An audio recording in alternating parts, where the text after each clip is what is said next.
Para naman patas tayo. Baka sabihin nyo, hindi tayo patas di ba? Papakita natin. Eto ha. Para lang malaman ninyo, papakita ko sa inyo ha. Ito ho yung before the event. Kayo ang humusga kung naka-fentanyl ho ito. Ha? Buti na lang may video kung ganito. Kung hindi, naku po, wala tayong ebidensya. Eto, ipapakita ko sa inyo before the event. Okay? Pagpasensya nyo na, madaldal si Banat Bay. Ito ang before the event kay Pangulong Duterte. Now tell me, ito ba ang tao naka-fentanyl? Ako po si Banat Bay at ngayon ipapakita ko lang po ang pagdating ni Pangulong Duterte bago po ang kanyang kagimbal-gimbal na speech dito sa Davao. At eto na, sinalubong na po namin. Kasama po dito si dating Kabsec Ebasco. At syempre kasama din po ang inyong lingkod at syempre si Mocha. Ayan po ay sinalubong po namin. Kitang-kita nyo naman na masaya pa si Tatay Digong sa umpisa. Makikita mong maaliwala sa kanyang pagmumuka at walang senyales na naka-fentanyl na sinasabi ni Marcos. May sinasabi pa siya sa akin. Sabi, nakakaon ka na? Nandor yan? Talaga. Eto, kitang-kita nyo naman off stage na talaga na naman napaka-healthy pa ni Tatay Digong. Napakasaya niya pa. At grabe parang binata lang ang datingan. Pero syempre, ang mga buto niya ay medyo may katandaan na. Kaya siya po ay inaalalayan. Kung maaalala niyo po, dati niya na pong sinabi itong paulit-ulit at paulit-ulit din po namin narinig yung kwento na kung paano po siya nadisgrasya sa pagmumotor. At kaya nga po yung kanya ding isang tenga po ay medyo mahina na po ang pandinig. Kaya po siya madalas na out of balance pag naglalakad. Pero kitang-kita nyo naman kahit siya po ay mahigit na 70, siya naman. Pansinin niyo yan wala siyang tungkod. Minsan kasi may tungkod siya pag mga madidilim, pero pagka clear yung daanan, wala siyang tungkod. Man po ay masigla pa. At eto na nga, pumasok na po kami dito sa isang kwarto na kung saan tayo po ay nabigyan ng pagkakataon. Kasama po si Cab Ebasco, si Mocha, para po mag-usap. At dito na po niya sinabi yung kanyang mga sasabihin bago ho dyan siya umakyat ng stage. At personally po, ako po ay nagulat at talaga nga namang natatakot para kay Pangulong Duterte. Eto na, papunta na po kami ng stage. Samahan niyo po kami. Makikita niyo naman po na kahit medyo malayo-layo po yung stage ay si Pangulong Duterte ay masigla pa rin. Wala akong senyales ng fentanyl na katulad ng kasinungalingan na sinasabi ni Marcos. Eto na. Kung makikita ninyo, marami na nga ho nag-aabang din sa kanya sa paligid. Eto na lalapitan niya pa ang mga tao para ho siya ay bumati. Alam nyo, hindi lamang niya po ginagawa yan ngayon. Kahit po siya ay Pangulo na, lagi po siyang lumalapit sa mga tao kahit pinagbabawal ng PSG sa kanya yon.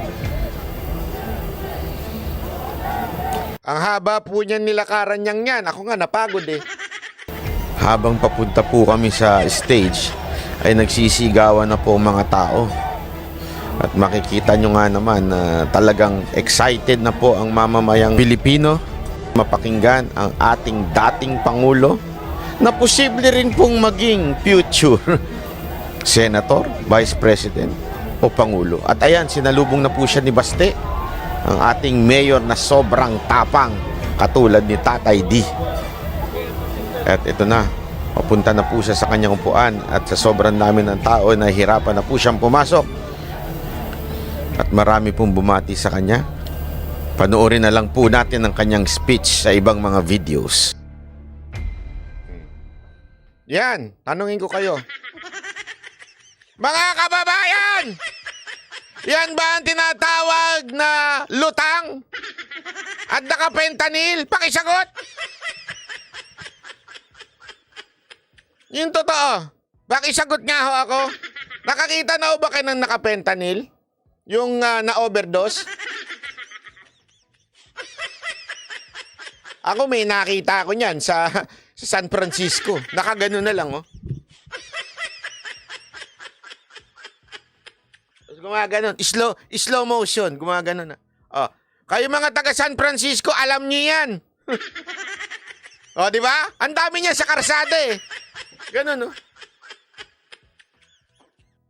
Mga ganyan na lang yan. Di ba? Yun ang totoo niyan. O. Diyan, dami nakakaano niyan, alam niyan. O, ito. O, sige, lipat naman tayo. You're challenging me. Pina-injinit niyo ulo ko eh. O, sige, eto naman tayo.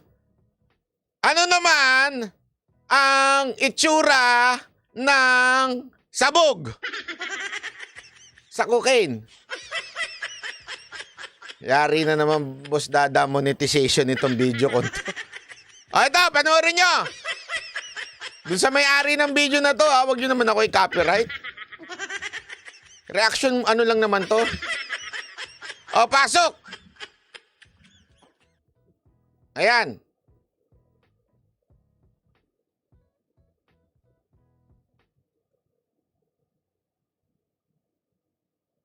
In this segment, Wit is showing contractions of large portions of his face, or grimace. Movements are frequent, easy to detect, but not continuous. They seem to come and go. Frequent, pero minsan nawawala. Yan ang sinabi niya doon sa moderate. In his facial area, his lower face is pulled together. Probably that would be a moderate bordering on a mild. In this case, the movements are large sections of the face in the forehead area as well as the facial area. The movements seem to be almost continuous and would certainly bring social attention to him, and this would be a severe movement. Okay. Very easy to detect. Maliwanag, di ba? Ano daw ba ang itsura ng ang tawag nga nila diyan, Coke Joe eh. Kitang-kita, di ba? Sige. Your Honor, here's the evidence.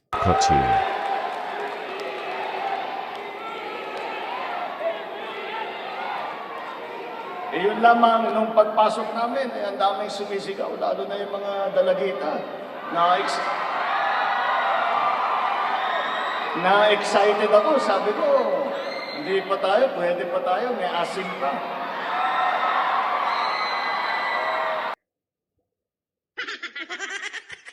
Your Honor, case closed.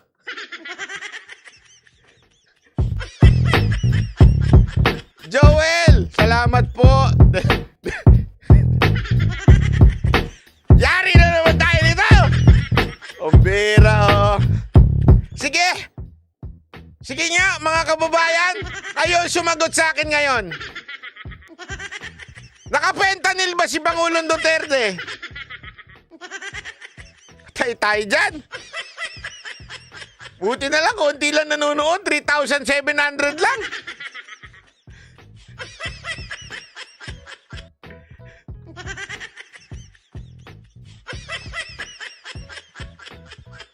Ay, nako, ewan ko sa inyo. Ayoko na magsalita. Hindi na ako kailangan magsalita. The video speaks for itself. Ulit na ulit. Talagang ulit pa talaga kayo, ha? O, ayan, ulit na. Makinig!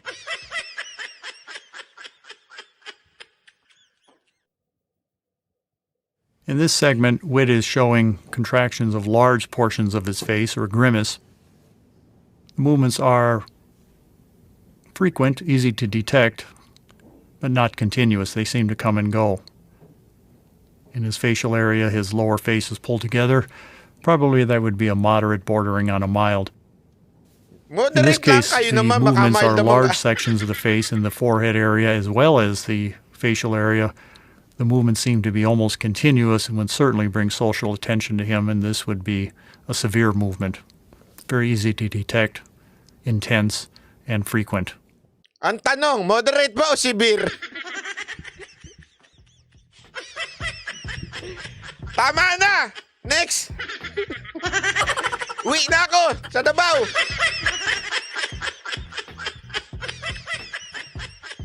Moderate o severe? Kayo na ako maghusga. Hindi na ako Wala ako sasabihin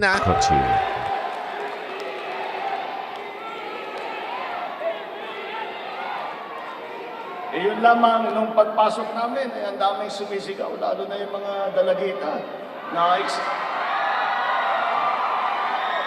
Na-excited ako, sabi ko, hindi pa tayo, pwede pa tayo, may asim pa. Ano na?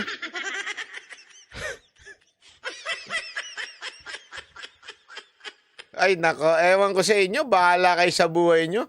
Basta ito na lang, masasabi ko sa inyo. Ito. Makinig na lang kayo kay Pangulong That's Duterte. Hindi na ako, baka naman sabihin nyo, ako pa magsasabi. Wala akong sasabihin Wala akong sinasabi. Yung mga nanonood sa akin dyan, yung mga nagtiktik sa akin dyan. Wala akong sinasabi. Si Pangulong Duterte meron. Ewan ko, ako wala. That's why sinasabi ko na sa inyo ngayon, si Bongbong Marcos bangag noon, ngayong presidente na bangag natin ang presidente. Kayong mga military, alam ninyo yan.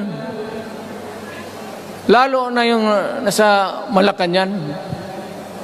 Alam ninyo, the armed forces of the Philippines, alam ninyo, may drug addict tayo na presidente. Putang inang yan.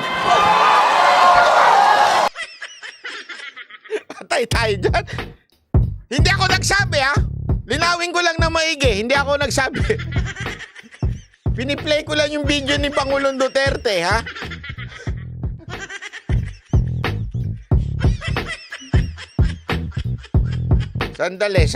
Sandali. Ay nako. Ito.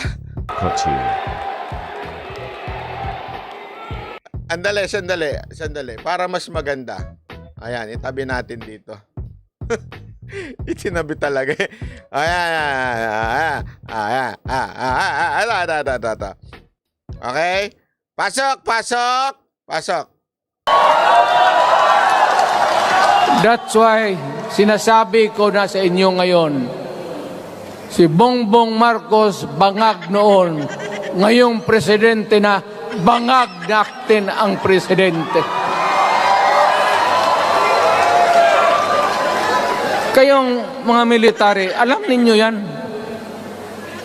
Lalo na yung nasa Malacanang. Alam ninyo, the armed forces of the Philippines, alam ninyo, may drug addict tayo na presidente. Putang inang yan. Ay, grabe naman kayo. Walang ganunan. Ito ba? Ulitin natin. Ang bira kayo, mga kababayan. Mga siraulo din kayo, no?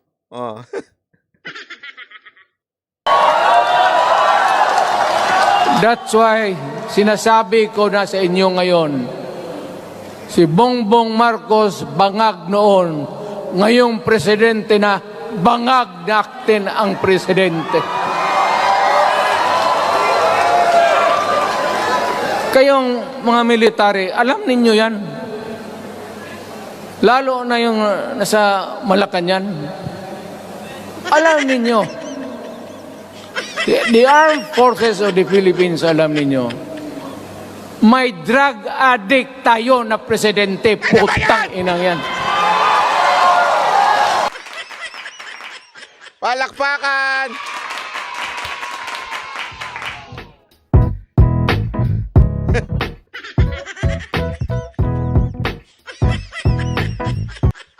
Linawin ko lang mga nag-i-spy sa akin. Wala po ako sinabi Linawin ko lang, hindi ako nagsabi nun.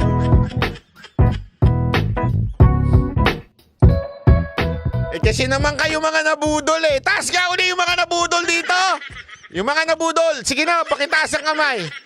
Sige na, huwag na kayo mahiya. Yung mga nabudol, pakitaas ang kamay. Sa susunod, makikinig na kayo, ha? Ang bihira kayo.